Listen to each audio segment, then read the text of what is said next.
Good morning friends, मैं doctor Munish Beniwal एक बार फिर से आप सभी का स्वागत करती हूं हमारे यूट्यूब चैनल इंस्टाग्रेड में। आशा करती हूं आप सभी हमारे वीडियोस को लगातार देख रहे हैं। Current affair daily dose series में आज हम डिस्कस करेंगे 4 सितंबर 2020 के टॉपिक्स को। पर उससे पहले जो नए व्यूवर्स हैं जिन्होंने अभी तक हमारे चैनल को सब्सक्राइब नहीं किया है वो प्लीज़ सब्सक्राइब करें। करंट अफेयर टुडे का हमारा आज का क्वेश्चन है, हाल ही में water heroes share your stories contest किस मंत्रालय ने लॉन्च किया है? और इसका सही आंसर है जल शक्ति मंत्रालय। जल शक्ति मंत्रालय ने वाटर कंजर्वेशन और मैनेजमेंट जैसे अहम विषयों पर लोगों तक पहुंच बनाने के उद्देश्य से water heroes share your story नामक एक कॉन्टेस्ट को शुरू किया है। जल शक्ति मंत्रालय द्वारा शुरू की गई प्रतियोगिता जो है ये 4 सितंबर 2020 से लेकर 31 अगस्त 2021 तक रहेगी। और इस कंटेस्ट के तहत जो मिनिस्ट्री है वो मैक्सिमम 10 एंट्रीज़ को कंसिडर करेगी फॉर प्राइज़। और जो भी सिलेक्टेड एंट्रीज़ हैं जिनको अवार्ड मिलेगा उनको कैश प्राइज़ दिया जाएगा 10,000 रुपीज़ ईच और विद द सर्टिफिकेट। और इस प्रतियोगिता को शुरू करने का मेन जो ऑब्जेक्टिव है मिनिस्ट्री ऑफ जल शक्ति का वो है to make water conservation a people's movement and strengthen the water consciousness in the country. और इस प्रतियोगिता में भाग लेने के लिए जो भी भागीदार हैं उन सभी को 1 से लेकर 5 मिनट तक का एक वीडियो बनाना होगा और साथ ही उसमें एक 300 वर्ड्स का राइटअप भी लिखना होगा विद सम पिक्चर्स और उसे पोस्ट करना होगा। इसी टॉपिक के साथ में हम डिस्कस करेंगे who is the minister of state in the ministry of जल शक्ति।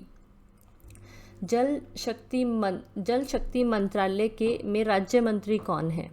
और इसका आंसर है रतन लाल कटारिया। कौन है दोस्तों जल शक्ति मंत्रालय में राज्य मंत्री? Ratan Lal Kataria. Current affair daily dose series का हमारा अगला क्वेश्चन है, हाल ही में ग्रीन टर्म अहर्ड मार्केट किसने लॉन्च किया है? और इसका सही आंसर है Rajkumar Singh. Minister of state for power and new and renewable energy Rajkumar Singh ने नई दिल्ली में विद्युत क्षेत्र में पूरे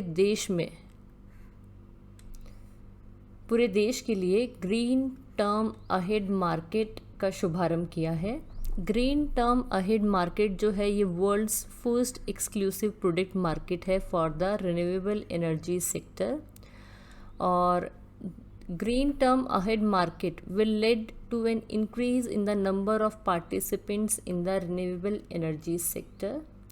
और साथ ही ये Green Term Ahead Market जो है ये competitive prices, ट्रांसपेरेंट और फ्लेक्सिबल प्रोक्योरमेंट के माध्यम से रिन्यूएबल एनर्जी के जो बायर्स हैं उन सभी को बेनिफिट प्रोवाइड करेगी। दोस्तों हमारा आज का अगला क्वेश्चन है, हाल ही में लद्दाख और Lakshadweep one nation one ration card से जुड़े हैं। इन दोनों के जुड़ने के बाद अब कुल कितने राज्य और केंद्र शासित प्रदेशों में इस स्कीम के साथ जुड़ चुके हैं? और इसका सही आंसर है 26 यानी 26। केंद्र शासित लद्दाख और लक्षद्वीप को सार्वजनिक वितरण प्रणाली की एकीकृत प्रबंधन यानी integrated management of public distribution system पर one nation one ration card scheme के साथ शामिल किया गया है। और इन दोनों के साथ में आने के बाद अब टोटल 26 राज्य और यूनियन टेरिटरीज जो हैं वो इस स्कीम से जुड़ चुके हैं और जिन्हें अब लगभग 65 करोड़ रुपए का will benefit about 65 crore people, इससे लगभग 65 करोड़ लोगों को लाभ मिलेगा। और union minister of consumer affairs, food and public distribution Ramvilas Paswan ने रिसेंटली ही अप्रूव किया है integration of Ladakh and Lakshadweep with the scheme in a review meeting chaired by him. और इसी के साथ इस टॉपिक से रिलेटेड कुछ इंपॉर्टेंट क्वेश्चंस को डिस्कस कर लेते हैं। सबसे पहले हमारा क्वेश्चन है, who is the lieutenant governor of Ladakh? इसका आंसर है राधा कृष्ण माथुर। नेक्स्ट है, लद्दाख की राजधानी कैपिटल क्या है? और इसका आंसर है ले और कारगिल। नेक्स्ट क्वेश्चन हमारे पास में आता है, लक्षद्वीप की राजधानी क्या है? और इसका आंसर है कवारती। नेक्स्ट हमारे पास में है, लक्षद्वीप के प्रशासक यानी एडमिनिस्ट्रेटर कौन है? इसका आंसर है दिनेश्वर शर्मा। कौन है लक्षद्वीप के एडमिनिस्ट्रेटर? दिनेश्वर शर्मा। हमारा आज का अगला क्वेश्चन है, हाल ही में जारी रिपोर्ट के अनुसार ग्लोबल इनोवेशन इंडेक्स 2020 में भारत की रैंक कौन सी है? और इसका सही आंसर है 48वां, 48th। इंडिया ने ग्रुप ऑफ टॉप 50 कंट्रीज़ को ज्वाइन किया है in the global innovation index for the first time. अपने पिछले रैंकिंग के हिसाब से इंडिया 4 स्थान ऊपर मूव करके इस बार 48th रैंक पे है और keeping the top position among the nations in central and southern Asia. और इंडिया ने टॉप 15 में रहा है indicators such as ICT, information and communication technology, service exports, government online services, graduates in science and engineering and R&D intensive global companies. और ये basically हमें ये जानने की ज़रूरत है कि यहाँ पे ग्लोबल इनोवेशन इंडेक्स होता क्या है। ग्लोबल इनोवेशन इंडेक्स जो है ये प्रोवाइड करता है detail metrics about the innovation performance of 131 countries and economies all around the world. और इसी के साथ ग्लोबल इनोवेशन इंडेक्स 2020 में टॉप किया है, फर्स्ट पोजीशन पर रहा है स्विट्ज़रलैंड, सेकंड पर स्वीडन, थर्ड पोजीशन पर United states of America, fourth position UK and fifth position पर नीदरलैंड्स।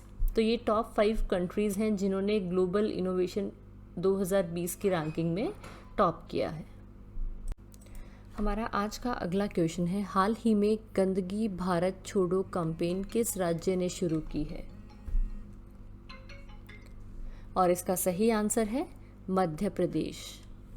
मध्य प्रदेश गवर्नमेंट द्वारा 15 दिनों तक लंबा चलने वाला कैंपेन गंदगी भारत छोड़ो नामक अभियान शुरू किया गया है और इस अभियान के तहत 7,178 बस्तियों में जागरूकता कार्यक्रम आयोजित किए जाएंगे और लगभग 35 lakh people from 378 urban bodies से मध्य प्रदेश 378 अर्बन बॉडीज़ से मध्य प्रदेश के जो लोग हैं वो इस कैंपेन में हिस्सा लेंगे। और इसी के साथ इस टॉपिक से रिलेटेड हमारे पास कुछ इंपॉर्टेंट क्वेश्चंस हैं। हमारा पहला क्वेश्चन है, who is the chief minister of Madhya प्रदेश?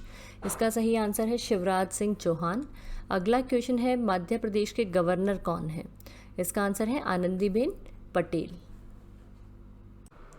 दोस्तों, current affair daily dose series का हमारा अगला क्वेश्चन है, हाल ही में भारत सरकार ने कितनी मोबाइल ऐप्स को बैन कर दिया है?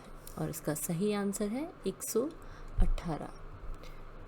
गवर्नमेंट ऑफ इंडिया के ministry of electronics and information technology यानी इलेक्ट्रॉनिक्स एवं सूचना प्रौद्योगिकी मंत्रालय ने खतरों से उभरती प्रकृति को देखते हुए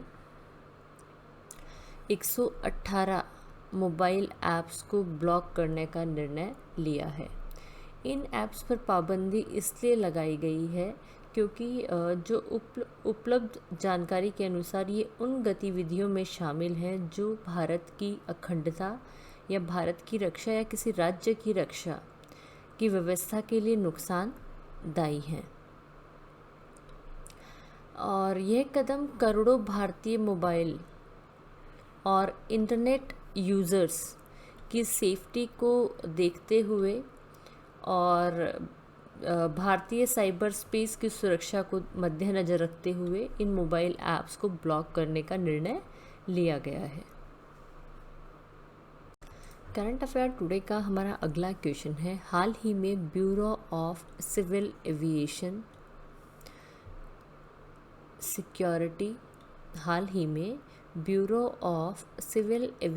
सिक्योरिटी की पहली महिला डायरेक्टर जनरल कौन बनी है? और इसका सही आंसर है Usha Padhe. Joint secretary in the ministry of civil aviation Usha Padhe को bureau of civil aviation security के महानिर्देशक यानी डायरेक्टर जनरल का चार्ज सौंपा गया है। इस नियुक्ति के साथ ही वह इस स्थान पर नियुक्त होने वाली पहली महिला और थर्ड आईएएस ऑफिसर अधिकारी हैं। और साथ ही जो इनका ये टेन्योर है उषा जी का, वो ख़त्म होगा 16 जुलाई 2022 को। और उषा जो है वो रिप्लेस करेंगी राकेश अस्थाना को, जिन्हें अभी हाल ही में 17 अगस्त 2020 को as a director general of Border Security Force appoint किया गया था। हमारा आज का अगला क्वेश्चन है, हाल ही में appointment Committee of the Cabinet ने किसे रेलवे बोर्ड के सीईओ के रूप में अपॉइंट करने के लिए अप्रूवल किया है? और इसका सही आंसर है VK Yadav. Appointment Committee of the Cabinet ने रेलवे बोर्ड, जो current chairman of Railway Board हैं वीके यादव, उनको चीफ एग्जीक्यूटिव ऑफिसर अपॉइंट करने का निर्णय लिया है। और अब जो चेयरमैन और सीईओ अब जो है वो केडर कंट्रोलिंग ऑफिसर होगा, जो डीजी की हेल्प से ह्यूमन रिसोर्सेस के लिए जिम्मेदार होगा। यहाँ रेलवे से रिलेटेड ही हमारे पास एक और इम्पॉर्टेंट क्वेश्चन है, who is the union minister of railways? इसका आंसर है पीयूष गोयल। कौन है दोस्तों union minister of railways? Piyush Goyal. मेरी वीडियो को ध्यान से सुनने के लिए धन्यवाद दोस्तों। अगर आप मुझे कोई सुझाव देना चाहते हैं तो उसे कमेंट बॉक्स में कमेंट करें। कल फिर मिलते हैं करंट अफेयर डेली डोज की एक नई सीरीज़ के साथ। Thank you.